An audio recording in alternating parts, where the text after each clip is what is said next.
Алло, добрый день, что вы хотели? Юрий Николаевич, добрый день.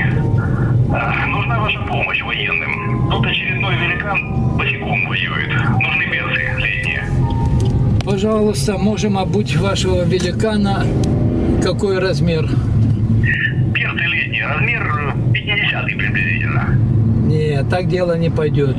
Пожалуйста, обрисуйте ступню и длину следа мне скажите в сантиметрах. Тогда у меня получится. А что от нас нужно? От вас, дорогой, нужна только одна победа. Остальное все у нас есть. Спасибо. Без вас никак. Будь добру. Дозвонимся.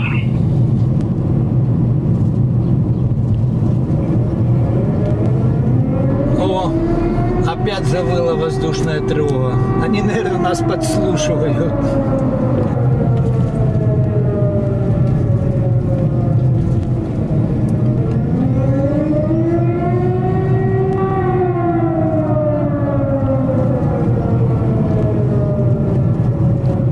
Здесь просто мы вымеряем центры, и чтобы можно было на 4 рожка вывешивать подсумки 1, 2, 3 и 4. И нижняя часть, получается, тоже пошита, только единственное посрезать и поворачивать и отстрочить. Да, это вот сюда вот. Увага! Відбій повітряної тривоги. И теперь поехали. Увага! Значит, Відбій повітряної тривоги. 50-я лента. У нас на крыльях система моли идет на фартухе система моли, здесь они могут навесить, и еще теперь на спинке. Они могут вывешивать рации, могут вывешивать турникеты и множество, так как удобно. А эти мы с обоих сторон тут цепляем же, да, вот эти вот?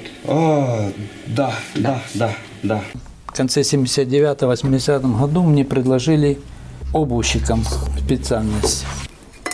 Сдал квалификацию на мастера обувщика. И так меня это зацепило, что до сих пор этим только занимаюсь. Другой работы себе не представляю. И вот с января 80-го года я уже переделал не 1000 пар обуви и не один заказ. В данный момент от наших вооруженных сил поступил заказ на берцы 50-го размера. Наше производство делают берцы, но 46-й, 47-й размер, выше они уже не делают, потому что экономически это невыгодно и тяжело, перерасход кожи и такие вот обстоятельства. Матриц нету, все. Эту нишу занял я. Ко мне неоднократно обращаются ребята с передовой. Много ребят обращаются, у которых размеры свыше 45-го, 46-е, 47-е, там 50, даже делал 52,5. Теперь я обувь, которую делаю для вооруженных сил нашей Украины, я делаю бесплатно. На берцы ставлю только хороший материал. Кожа это хоть светлая, но она зато по 2-2,5 мм толщина, ее он не сносит. Ему хватит очень-очень надолго ее. А это на позициях самое главное – надежность.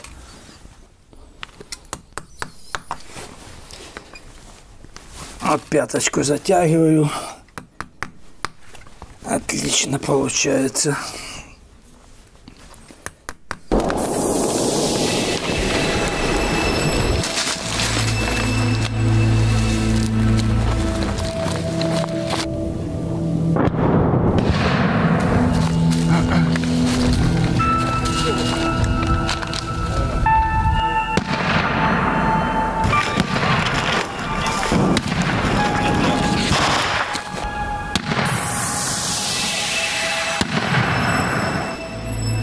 Юрия Николаевича я знаю давно.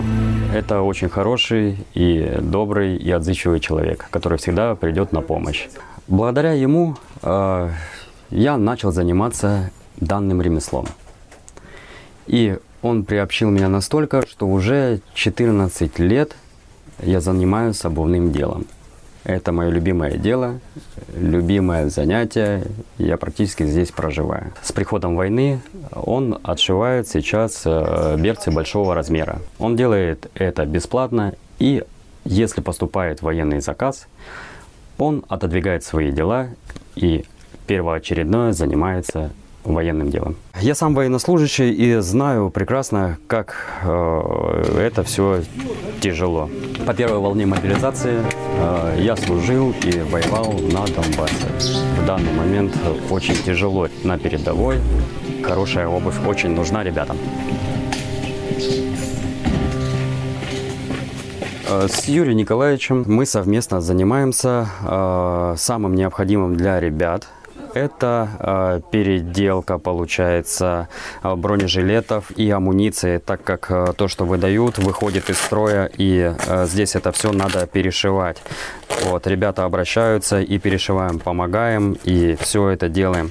Еще шьем, получается, свои плитоноски. Есть большие ребята, огромные, для них нужен жилет больше. Некоторые, наоборот, худенькие. И девочки, сейчас очень много военнослужащих худеньких, вот, которым нужно делать жилеты гораздо меньше. Еще мы изготавливаем подсумки ПДК, сбросы, аптечки, накладки.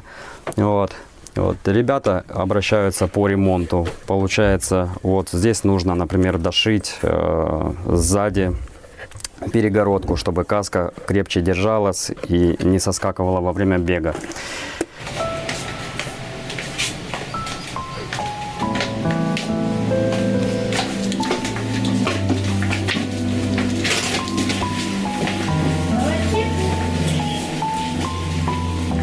Заяц, идем со мной.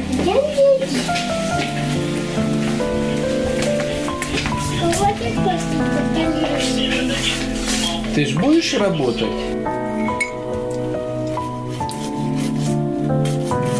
Молодец. Что ты делаешь? Промазываешь подошву? Да. Как-то непонятно. По материной линии моей бабушке было 12 детей. Теперь у меня куча двоюродных братьев, сестер, все. В Москве и в Киеве. В Москве брат и сестра, в Курске брат и сестра, в Донецке сестра живет. Брат живет в Алуште. Еще на севере есть брат. После 24 числа как-то все перечеркнулось, завернулось. Как быть дальше, как разговаривать с друг другом. Просто непонятно. Это как гражданская война, что ли. Брат на брата пошел. Отец на сына. Кому она надо? Кому эти освободители?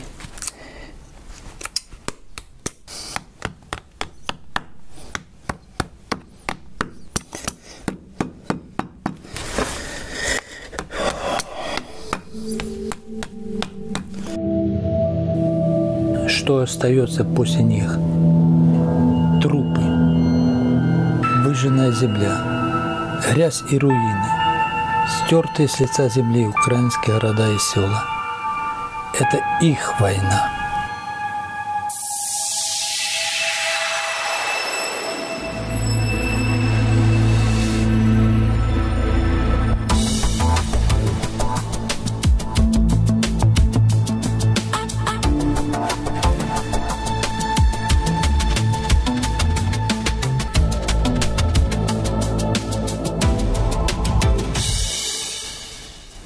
24 числа, без объявления войны, как фашисты, так и рашисты, пришли на нашу землю. Как-то тяжело даже разговаривать. Ну, нету даже слов. Насколько это все тяжело. Буча и все прочее теперь прошло. Как-то слезы наворачиваются даже.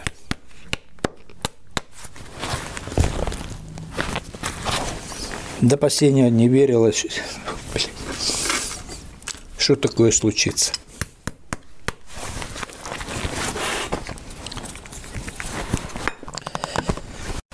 По возрастному цензу я уже в армию никак, уже давно за 60 перевалило. Но свои силы использую для поддержки наших вооруженных сил, чем могу. Честно говоря, я даже не ожидал, что у нас, у украинцев, будет такой патриотизм. Молодцы. На все внутренние негоразды просто позабывали. Сплотился народ. И этих загарбников все равно выгоним, их не будет. С первых дней войны желающих пойти в тероборону было больше, чем требовалось. Я видел огромные очереди за получением оружия. Сколько людей рыли окопы и помогали в строительстве блокпостов. Люди готовили коктейли Молотова просто у себя во дворах. Женщины и девочки, школьницы целыми днями вязали маскировочные сетки. На сдачу крови для фронта стояли такие очереди, как в СССР за продуктами. И в одно время запорожские власти даже объявили паузу. Просто негде было хранить кровь. На предприятиях, в каких-то гаражах люди добровольно делали заградительные ежи, варили из швеллеров, вязали из арматуры. Про волонтеры я вообще молчу. Сутками работали. Спасибо помощи всем, кто нам помогает, но встречаются такие вот печальные моменты. Один из волонтеров привез обувь, которая пришла по гуманитарке. Подошва рассыпается. Срок давности из них истек. Воин без подошвы. Многие приносят, просто им не подходит подъем. Один только выход. Сюда вставляю молнии. Тогда и косой, и нога зашнуровывается, и делается это быстрее. Но это не только, есть и хорошие, вот как эти вот качественные, нормальные, все крепенькие. Но с десяток пар обуви, молнии поставлял. Ребятам подходит, нравится. И наши воины еще їх поносять. Та от прийшла допомога з Данії, але потрібен невеличкий ремонт. До нашого великого і давнього друга. На складе лежали. Лежали на складе, да? У меня была подошва, которая даже не клеилась. Представляешь? Внизу микропорка слабая, и микропорка это как хлеб. Корочка все хорошая, а мякиш весь сдох. Все зрозуміло. Зробимо. Все, на связи.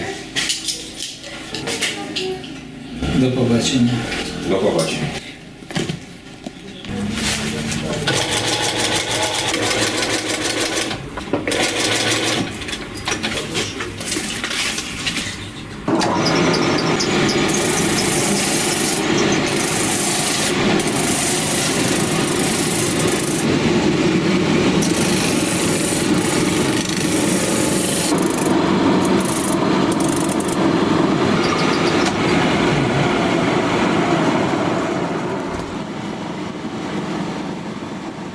Путин не отверг планов по захвату всей территории Украины.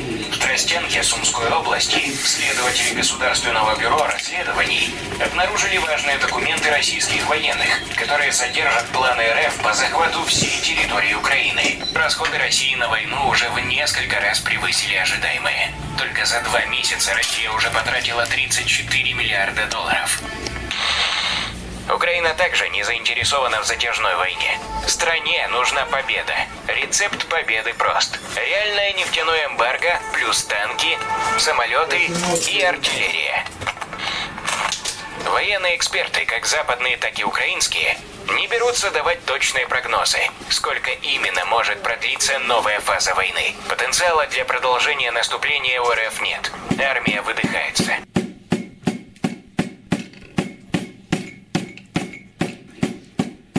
Данечка, иди сюда, сейчас будешь работать. Вот эти ботинки дедушка сделал для дяди. Дядя поедет на войну и будет от плохих дядей освобождать нашу землю, чтобы ты мог спокойно жить, на море ездить. Дела укрепляют настолько плохие, что Николаевич, к телефону. информационные узы. Вот миллион вооруженных украинцев, вот это надо воспринимать Слухаю. ближайшего. Я ботинками приехали. И это надо учитывать своих оперативно-тактических расчетах. Огромное спасибо.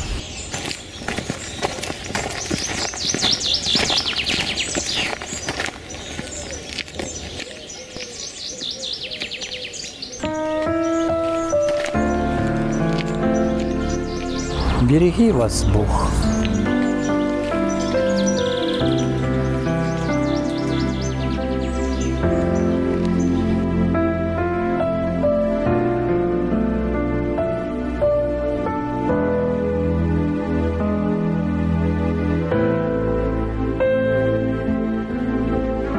Мы выгоним рашистов. Мы отстроим дороги. Смоем всю грязь после этой нечисти. Мы построим новые мосты, но уже не с Россией.